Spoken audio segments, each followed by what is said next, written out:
Welcome to Democracy Now!, democracynow.org, the Quarantine Report. I'm Amy Goodman. The United States has once again shattered world records for daily coronavirus cases and deaths, with nearly 250,000 infections reported Wednesday alone.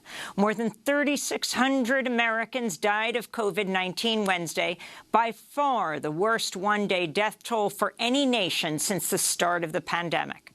California broke records for hospitalizations for an 18th consecutive day and reported 52,000 new cases and nearly 400 deaths.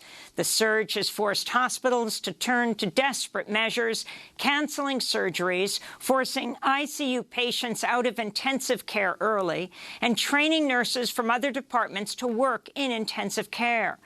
Governor Gavin Newsom has granted waivers allowing hospitals to force ICU nurses to treat 3 patients at a time versus the 2 patients allowed under state law.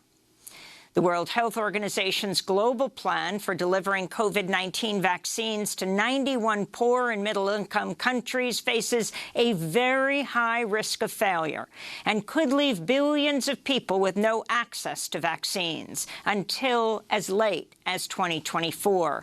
That's according to internal WHO documents seen by Reuters, which reports the countries most at risk are mainly in Africa, Asia, and Latin America. We'll have more on global vaccination equity after headlines. Back in the United States, an advisory panel to the Food and Drug Administration scheduled to vote today on whether to recommend emergency use authorization of Moderna's COVID-19 vaccine. If approved, Moderna expects to ship enough doses for about 3 million Americans in the coming days. This comes as the FDA says it'll allow healthcare workers to squeeze extra doses of Pfizer's new coronavirus vaccine out of vials after shipments contained more vaccine than pharmacists were expecting. The unexpected windfall could boost the number of available doses by up to 40%. Vice President Mike Pence and Second Lady Karen Pence said they'll publicly receive a shot of Pfizer's COVID-19 vaccine Friday.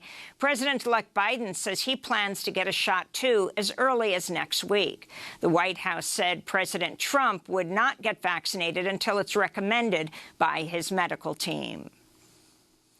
A former Trump appointee repeatedly urged officials at the Department of Health and Human Services to deliberately allow tens of millions of Americans to become infected with coronavirus. That's according to Politico, which reports then-science advisor Paul Alexander was promoting a widely discredited approach of herd immunity through natural infection. In one email to top health officials last July, Alexander wrote, quote, "Infants, kids, teens, young people, young adults, middle-aged with no conditions, etc., have zero to little risk. So we use them to develop herd. We want them infected," he said. The approach has been condemned by the World Health Organization as highly unethical, with disease experts saying it could result in the deaths of millions of people. The Interior Department said Wednesday Secretary David Bernhardt has COVID-19, making him the 3rd top official at the agency to test positive since November. Also testing positive Wednesday was South Carolina Republican Congressmember Joe Wilson, who announced his infection just hours after speaking from the House floor. Secretary of State Mike Pompeo has canceled his last major holiday party at the State Department. He will enter quarantine following close contact with a person who tested positive for COVID-19. Pompeo and his wife have been hosting indoor gatherings for hundreds of people at the State Department, flouting CDC guidelines. This comes as Trump advisor Chris Christie urged Americans to wear masks, citing his hospitalization with severe COVID-19 in October after a super spreader event at the White House. Former New Jersey Governor Christie posted this video to his Twitter account Wednesday. You know, lying in isolation in ICU for 7 days, I thought about how wrong I was to remove my mask at the White House. Today, I think about how wrong it is to let mask wearing divide us, especially as we now know you're twice as likely to get COVID-19 if you don't wear a mask.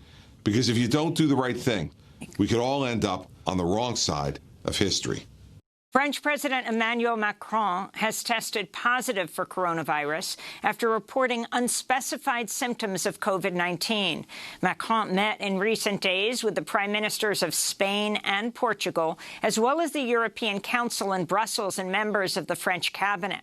France reported its biggest one-day spike in COVID-19 cases in nearly a month Wednesday, just days after relaxing a nationwide lockdown. Brazil recorded over 70,000 new coronavirus cases Wednesday, a new daily record. This brings Brazil's confirmed cases to over 7 million, with an official death toll of 184,000, the second worst toll in the world after the United States.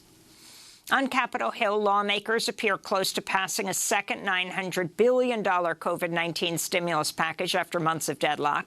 The bill is likely to include additional unemployment assistance of $300 a week and one-off payments of between $600 and $700, half the amount from the first stimulus package. The measure will not include the Democrats' desired $160 billion for state and local aid as a compromise for excluding the financial liability protections for corporations that Republicans have been pushing for months. This comes as new data shows the U.S. poverty rate has surged in recent months, with close to 8 million people pushed into poverty since the summer. It's by far the largest jump since the government began tracking poverty data 60 years ago. In related news, Oxfam's warning poverty will increase sharply in almost every country for the first time in decades unless immediate action is taken. 2.7 billion people have not received any public financial assistance during the pandemic. This according to the Oxfam report. The global number of confirmed COVID-19 cases has topped 74 million, with 1.6 million deaths. The United Nations is warning a new wave of locust invasions is threatening food security for millions across the Horn of Africa and Yemen.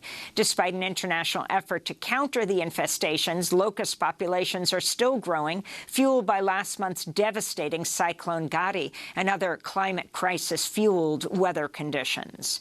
General Mark Milley, chair of the Joint Chiefs of Staff, met with Taliban negotiators in Qatar for unannounced talks this week. He also met separately with Afghan President Ashraf Ghani to discuss the peace process. The meetings came amidst a new drawdown of U.S. troops and as violence continues to claim lives and hamper the ongoing negotiations. In France, 14 people were found guilty Wednesday for aiding a series of attacks in and around Paris over 3 days in January of 2015.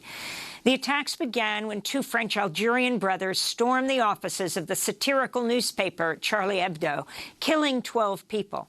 Over the following 2 days, another gunman killed a police officer, and in yet another attack, 4 Jewish men were gunned down at a kosher supermarket. All 3 of the main suspects were killed. The accused accomplices were sentenced to between 4 years and life in prison. Hungarian lawmakers have effectively barred same-sex couples from adopting children in Prime Minister Viktor Orban's latest crackdown on LGBT rights in Hungary. On Tuesday, politicians passed a bill redefining marriage as between a man and a woman. Lydia Gall at Human Rights Watch criticized Hungary's ongoing efforts targeting its LGBTQ community. This latest attack on the LGBT community in Hungary really shows the importance and urgency of why EU funds should be linked to the respect for rule of law and our common European values. And that's clearly not happening now. Rather, the government has chosen another path which cements intolerance, rejects diversity and inclusivity, and this really has no business in the European Union. In related news, nearly 400 religious leaders are calling for a global ban on so-called conversion therapy, which aims to change a person's sexuality through counseling and other interventions. The campaign is being led by the Global Interfaith Commission on LGBT+ Lives. In a statement, the commission said, quote, "We recognize that certain religious teachings have, throughout the ages, been misused to cause deep pain and offense to those who are lesbian, gay, bisexual, transgender, queer, and intersex. This must change," they said. In academic news, hundreds of professors have signed an open letter criticizing the University of Mississippi for firing historian and anti-racist scholar Garrett Felber after he spoke out against the school's relationship with what he described as racist donors. In October, the university refused to allow Felber to receive a grant for a prison education program called Study and Struggle. Felber then criticized the University of Mississippi's relationship with powerful donors, saying, quote, "This anti-racist program threatens racist donor money, and racism is the brand. It's in the name," he said. Felber is the author of the new book, Those Who Know Don't Say, The Nation of Islam, the Black Freedom Movement, and the Carceral State. In sports news, Major League Baseball has formally recognized the Negro Leagues as a major league. Over 3,400 players and their stats will now be part of the MLB official record. Some of baseball's greatest stars, including Jackie Robinson, Willie Josh Gibson, Ernie Banks, and Roy Campanella, played for the Negro National League, which celebrated its 100th anniversary this year before the MLB allowed the first black players to join in 1947. MLB Commissioner Rob Manfred said, quote, "The Negro Leagues produce many of our game's best players, innovations, and triumph against a backdrop of injustice. We are now grateful to count the players of the Negro Leagues where they belong," he said.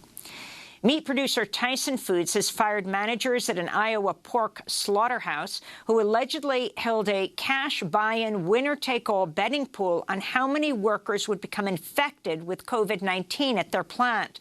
The allegations emerged as part of a lawsuit filed by the family of a former meat packer who died from COVID-19 in April during an outbreak that killed 6 workers and sickened over 1,000. A major coalition of climate activists has sent President-elect Joe Biden a draft executive order providing a roadmap to tackle the climate crisis as soon as he takes office. Over 380 groups signed on to the order, which compels him to declare a national climate emergency, ban new fossil fuel infrastructure, charge the Environmental Protection Agency with enacting the Clean Air Act, among many other actions. Cassie Siegel from the Center for Biological Diversity said, quote, "Our House is ablaze with a fire fanned by Trump for 4 years. There's no time to lose. Biden must take bold action the moment he steps into the Oval Office without punting to a dysfunctional Congress." And in Minnesota, the indigenous-led resistance against the construction of Enbridge's Line 3 pipeline continues. On Monday, 22 protesters were arrested after they blocked equipment and refused to leave. This is Winona LaDuke, Ojibwe environmental leader, director of Honor the Earth, speaking the day after the arrests. Yesterday, 22 people were arrested, the oldest 65 and the youngest 18. All, with the exception of one, I believe all women. And I just want to be clear that water protectors are not criminals. We're patriots. We're protecting our water from a Canadian multinational corporation. And those are some of the headlines. This is Democracy Now!, democracynow.org, the Quarantine Report.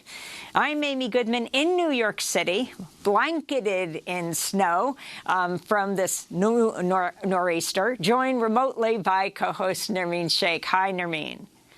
Good morning, Amy, and welcome to our listeners and viewers around the country and around the world.